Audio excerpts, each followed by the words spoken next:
అబ్బా super shot.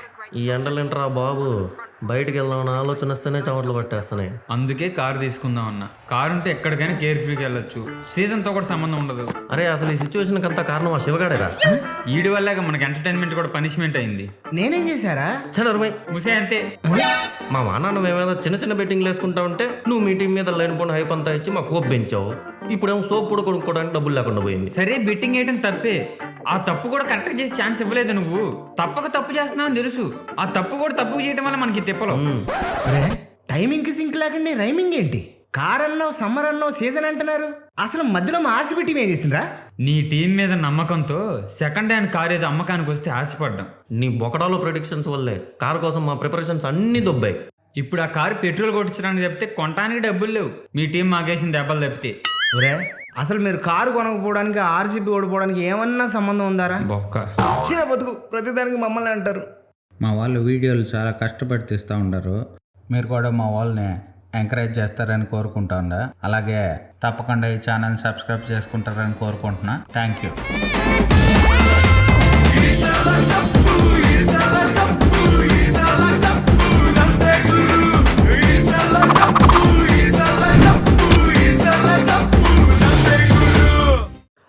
అది ఒక సెకండ్. నానా అరే నాన్న, నీ కాళ్ళు ముక్తా, ఆ విషయం మాత్రం చెప్పదురా. ఏ విషయం? ఇప్పటిదాకా 49 సంబంధాలు చూసాం. అసలే నీ లక్కీ నెంబరు. ఈ 50వ సంబంధం అన్నా ఓకే చేయరా బాబు. నేను ఏది మాట్లాడినానా, కానీ ఇది ఓకే వద్దు పక్క. అంత ఖచ్చితంగా ఎలా చెప్తున్నావురా నువ్వు? అమ్మాయి రెడ్ సారీ కట్టుకొచ్చింది. ఈసారి పక్క మ్యాచ్ ఫిక్సింగ్. ఈసారి కప్పనందే. అయితే ఇది పోయినట్టే. బా పెట్టినా నాకు అంతా ఓకే, కానీ ఒక చిన్న క్వశ్చన్ ఉంది. మీకు ఐపీఎల్లో ఏ టీం అంటే ఇష్టం? హాల్లో చూడలేదా? చూడలేదే. చెన్నై సిఎస్కే. అలానే హాల్లో రాసిందా? అదే yellow sweets, yellow plates, yellow yellow yellow. అన్నిసార్లు ఎల్లో ఎల్లో ఎల్లో అనకండి. చెన్నై కంటే ఇంకా చండాలమైన ఏ గుర్తొస్తున్నాయి. సర్లే కానీ నీకు క్వశ్చన్. అడగండి. నువ్వు హెచ్ఆర్వే కదా? హా. ఒక నీ దగ్గర జాబ్ కోసం వచ్చాడు. వాడి దగ్గర ఆల్రెడీ చాలా గోల్డ్ మెడల్స్ ఉన్నాయి, కానీ వాడి కెరీర్లో 2 years గ్యాప్ ఉంది. నువ్వు వాడికి జాబ్ ఇస్తావా ఇవ్వా? కెరీర్ గ్యాప్ జెన్యూన్ అయితే ఓకే. యూజువల్లీ కెరీర్ గ్యాప్ ఉన్న క్యాండిడేట్స్ని అంత ఈజీగా నమ్మలేమనుకో.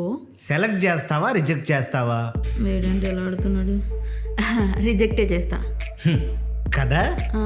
మరి చెన్నై 2016-17 పరిస్థితి ఏంటి? ఓ చెన్నై చెన్నై చెన్నై అని కొడేసుకుంటారు. హలో, ఏమైంది నాన్న? 49 ఆల్అౌట్ దొబ్బింది. మొత్తానికి హాఫ్ సెంచరీ చేసేసావుగా. ఓయ్ ఏను కన్ను కాన్సల్వా ಹೆಚ್ಚಿನಾನ್ ಮಗನೇ. రే ఏంట్రా ఇడేదో అంటున్నాడు. ಏಯ್ ಮಾತು ಚೆನ್ನಾಗಿ ಬರಲಿ, ನನಗೂ ಕನ್ನಡ ಬರುತ್ತೆ. ನೀನೇನು ಮಾತಾಡಿದ್ರೆ ನನಗೆ ಅರ್ಥ ಆಗುತ್ತೆ. ಇದು ಅವ್ನಿಗೆ ಹೇಳಿದ್ರೆ ನೀನು ಅಲ್ಲೆಲ್ಲ ಉದುರಾಗ್ತಾನೆ. సారీ. It's okay. ఏంట్రా వాడేమన్నాడు, నువ్వు వాడికి ఏం చెప్పావు? సారీ చెప్పాళ్తున్నాడేంటి? వాడు నేను కన్నడలో బూతులు తిట్టాడు. ఆడికి చెప్పాను నాకు కన్నడ అర్థం అవుద్ది, అదే విషయం నీకు చెప్తే నువ్వు పళ్ళు రాలు కొడతావని. అయినా ఇంత కన్నడ నువ్వెప్పుడు నేర్చుకున్నావురా? ఈ సలా కప్పు నమ్మదే అదొకటే కదా నీకు వచ్చు. అది ఒకసారి అయితే ఓకే, ప్రతిసారి ఈసారి కప్పనందంటే కుదరదుగా. అందుకే ఆటోమేటిక్గా కన్నడ వచ్చేసింది. నాకైతే ఏ బోలి మగ అదల్లీడు అదొకటే వచ్చు. వాడిని పిల్లవన వాడికి చెప్తావు పోనీ. వద్దురా బాబు, నీకు దండం పెడతా పదరా. ఈసల కప్పు నమ్దే. అరే 49 తీసుకురా. 49 అంటే అదేరా నీ రూమ్ లో 49 ఇక్కడ పెట్టంటన్నా. ఏం మాట్లాడుతున్నావురా? మా రూమ్ లో దోమలు బాగున్నాయిరా. అదే ఆ 49 ఇక్కడ పెడితే దోమలు ఉండవని. ఓ అదా 49 అంటావేంటి? ఆల్అౌట్ కావాలి అంతే కదా నీకు? ఆ.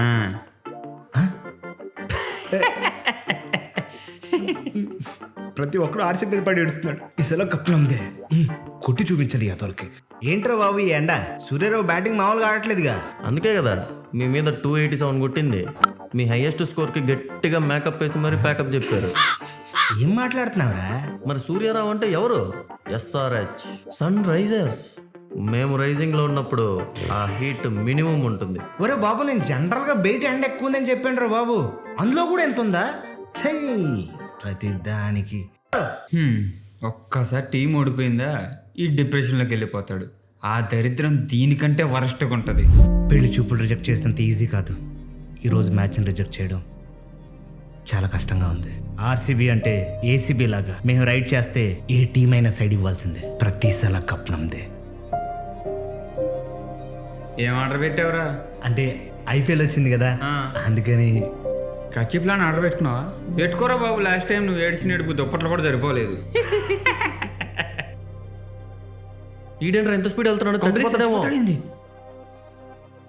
అరే అరే శివ, ఒరేయ్ రే ఏం చేసుకోకరా ప్లీజ్. ఒరేయ్, చచ్చిపోవాలంటే ఇలా కాదురా, ఆర్సీబీ మ్యాచ్ కి స్టేడియం కి తీసుకుపోతా. మిస్టర్ నాగ్స్ కంటే ఫేమస్ అయిపోవచ్చు అక్కడ చచ్చిపోతే. నువ్వేంట్రా వాడిని ఇంకా రెచ్చగొడతావు? అరే సారీ, ఏదో ఫ్లోలో వచ్చేసింది.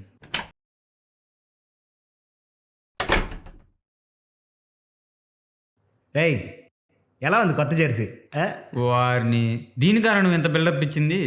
అరే నాకు ఒకటి అర్థం కాక అడుగుతాను, ఇన్నిసార్లు ఇన్నేళ్ళు మీ ఫ్యాన్స్ ఎంత సపోర్ట్ చేసినా మిమ్మల్ని డిసప్పాయింట్ చేయడం తప్పితే ఏమైనా ఉందారా మీ టీము? మీ కోహ్లీ అని ఎందుకురా టీముని పట్టుకుని వదలడు అసలు? అంటే మీకు కనపడట్లేదా, మేము చూడలేకపోతున్నామా? లేయ్ తిగాముచ్చు. ఏంట్రా అది? రేయ్ నీకు నీలాంటి వాళ్ళకి నేను చెప్పేది ఒకటే, నాలాంటి ఆర్సీబీ ఫ్యాన్స్ ఎందుకు ఇంత లాయల్గా ఉంటారు, ఆ టీంని ఎందుకంత నమ్ముతారో తెలుసా నీకు? RCB is not just a team, it's a mind set. మనం విరాట్ కోహ్లీని ఆర్సీబీ టీం కెప్టెన్ నుంచి ఇండియన్ టీం కెప్టెన్ దాకా చూసాం. ఆయన రికార్డ్స్, గేమ్ ప్లే, అరే ముఖ్యంగా ఆయన డిసిప్లిన్, ఆ ఫిట్నెస్ చూసి నాలాంటి ఎంతో మంది ఫ్యాన్స్ కి ఇన్స్పైరింగ్ ఉంటుందిరా. అరే మనం కూడా అలా ఉండాలి రాని. రిలేషన్షిప్స్ కి ఎంత ప్రైవసీ ఉండాలి, ఫ్యామిలీస్ కి ఎంత ఇంపార్టెంట్ ఇవ్వాలి, మనం ఇవన్నీ నేర్పించింది. అంతెందుకు మన ఇండియన్ అమ్మాయిని పెళ్లి చేసుకున్న Maxwell, India is my second home అన్న ఏబిడి, అరే సిరాజ్ మియా మన హైదరాబాద్. పర్సనల్ లైఫ్ లో నువ్వు ఎన్ని దెబ్బలు తిన్నా పర్సన్ గా నువ్వు ఎప్పుడు లో అవ్వకూడదని మా దినేష్ కార్తిక్ నేర్పించాడు. శివాలయానికి వెళ్ళి కోహ్లీ టాలెంట్ కి దేవుడు హెల్ప్ కూడా కావాలని గుర్తు చేశాడు. తను ఫిట్ గా ఉండి ఫిట్నెస్ ఎంత ఇంపార్టెంటో మాకు నేర్పించాడు. ఫామ్ లో లేనప్పుడు డక్అవుట్ అవుతున్నా నవ్వుతూ డగ్అవుట్ లో కూర్చున్నాడు. టెంపర్మెంట్ ఎలా కూల్ చేసుకోవాలో నేర్పించాడు. టెంపరేచర్ హీట్ ఎక్కేలా రన్స్ తో సమాధానం ఎలా చెప్పాలో కూడా నేర్పించాడు. కెప్టెన్సీ త్యాగం చేసి టీం కోసం ఫామ్ లోకి రావడానికి మ్యాచ్ మీద ఫోకస్ పెంచాడు. ఇయర్ టు ఇయర్ కొత్త టాలెంట్ ని డైరెక్ట్ గా ఆర్సీబీకి, ఇండైరెక్ట్ గా ఇండియన్ టీమ్ కి పరిచయం చేశాడు. లోలో ఉన్న లోవర్ ఆర్డర్ లో ఉన్న కప్పు కొట్టినా కొట్టకపోయినా మ్యాచ్ కి కసిగా ఒకే టార్గెట్ కోసం ఎలా నిలబడాలి, ఎలా కలబడాలి, ఎలా నిలదొక్కుకోవాలో నేర్పించిందిరా మా ఆర్సీబీ. మీరు మా ఆర్సీబీ మీద కమెంట్ చేస్తున్నారు. నీకు నేర్పించింది, బొంగు నేర్పించింది. ఈ ఒక్క విషయం నువ్వు ప్రూవ్ చేయరా, నీ టీం గ్రేట్ అని నేను ఒప్పుకుంటా. ఆఫీస్లో నాకు 3 years నుంచి ప్రమోషన్ ఇస్తా అని చెప్తున్నారు, కానీ ఇవ్వట్లేదు. అలా అని చెప్పి నేను ఫ్రస్ట్రేట్ అయ్యి కంపెనీ వదిలేశానా? కోహ్లీ లాగా లాయల్గా ఉన్నాను. కన్నడ లాంటి కొత్త భాష నేర్చుకున్నాను. కోహ్లీ చెప్పినట్టు ఫిట్నెస్ అండ్ డైట్ మీద ఫోకస్ చేశాను. కోహ్లీ ఎంత కాకపోయినా ఎంతో కొంత మెయింటైన్ చేశాను. అందుకే మళ్ళీ చెప్తున్నాను, మీకు అర్థం కాదు నాకు తెలుసు, అయినా మళ్ళీ చెప్తున్నాను, RCB is not just a team, it's a mind set. గెలిచిన టీం వెనకాల పడ్డమే ఉందిరా, ఎవడైనా పడతాడు. ఒక్కసారి ఓడిపోయిన టీంలో కసి, కాన్ఫిడెన్స్ చూడు, అప్పుడు నీకు అర్థం అవుద్ది. ఎప్పుడు అదే ఫోకస్ అండ్ అదే కాన్ఫిడెన్స్, ఏదో ఒక రోజు కప్పు కొడతామనే నమ్మకం. అంతెందుకురా, ప్రతి ఇయర్ ఐపీఎల్ స్టార్ట్ అవుతుందంటే చాలు, with or without any reason, positive కానీ నెగిటివ్ కానీ, అందరికీ గుర్తొచ్చే ఏకైక టీం అంటే ఆర్సీబీ మాత్రమే గుర్తొస్తుంది. అందుకే చెప్పేది, RCB is a mind set, it's not just a team. Cup 5 సార్లు గెలవచ్చు, 6 సార్లు గెలవచ్చు, 100 సార్లు కూడా గెలవచ్చు, కానీ అందులో కిక్కే ఉంటుందిరా. కానీ ఒకరోజు అంతమంది కళ్ళు చూస్తుండగా ఆర్సీబీ కప్పు కొడతదిరా, పంచర్. మీ అందరూ టీవీ చూస్తున్న వాళ్ళందరూ హార్ట్ అటాక్ వచ్చి చచ్చిపోతారు నా కొడకల్లారా. అదిరా ఆర్సీబీ అంటే. Only who fail have the right to enjoy the success perfectly. And we as RCB fans, we will win one day and we continue to believe, because RCB is not just a team, RCB is a mindset. ఏదో ఒక రోజు గెలిచి చూపిస్తాం రా.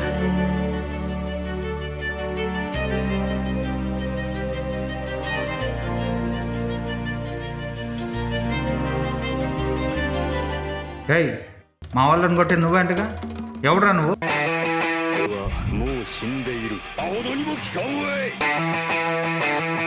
నీకు ఎన్నిసార్లు చెప్పాను నా రూమ్ వాష్రూమ్ వాడొద్దని? ఏం చేస్తావురా? మా మామ ఎవరో తెలుసా?